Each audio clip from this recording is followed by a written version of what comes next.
తెలంగాణ మాజీ ముఖ్యమంత్రి కల్వకుంట్ల చంద్రశేఖరరావు గారు ఎవరైతే బీఆర్ఎస్ పార్టీలో ఎమ్మెల్సీ గెలిచిన తర్వాత ఎవరైతే కాంగ్రెస్ పార్టీలకు వెళ్ళిపోయారో వీళ్ళందరిపైన కూడా సుప్రీంకోర్టులో ఒక పిటిషన్ అయితే వేయాలని చెప్పి నిర్ణయానికి అయితే వచ్చినట్టుగా తెలుస్తుంది.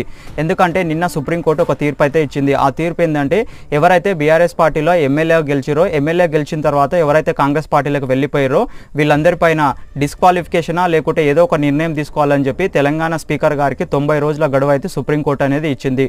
అంటే 3 నెలలు మాత్రమే గడువు అనేది ఇచ్చింది. ఈ 3 నెలల లోపల స్పీకర్ గారు ఏదో ఒక నిర్ణయం అయితే తీసుకోవాలి. ఎవరైతే ఇట్లా పార్టీలు మారుతారో ఈ పార్టీలు మారడం వల్ల ఎవరైతే కింద జనాలు ఉంటారో వీళ్ళే మోసపోతారో, వాళ్ళ ఇంట తిరిగిన కార్యకర్తలు కూడా మోసపోతారు. కాబట్టి వీళ్ళను డిస్క్వాలిఫై చేయడం అనేదే కరెక్ట్. ఇక్కడ మీరు ఒకటి బాగా గుర్తుపెట్టుకోండి, ఎవరైతే ఎమ్మెల్సీలు ఉంటారో వీళ్ళందరికీ లెజిస్లేటివ్ కౌన్సిల్ అనేది ఉంటుంది. ఎవరైతే ఎమ్మెల్యేస్ ఉంటారో వీళ్ళకు లెజిస్లేటివ్ అసెంబ్లీ ఉంటుంది. అసెంబ్లీలోనేమో స్పీకర్ ఉంటారు, కౌన్సిల్లోనేమో చైర్మన్ ఉంటారు. ఇది ఒక డిఫరెన్స్ అయితే బాగా గుర్తుపెట్టుకోండి.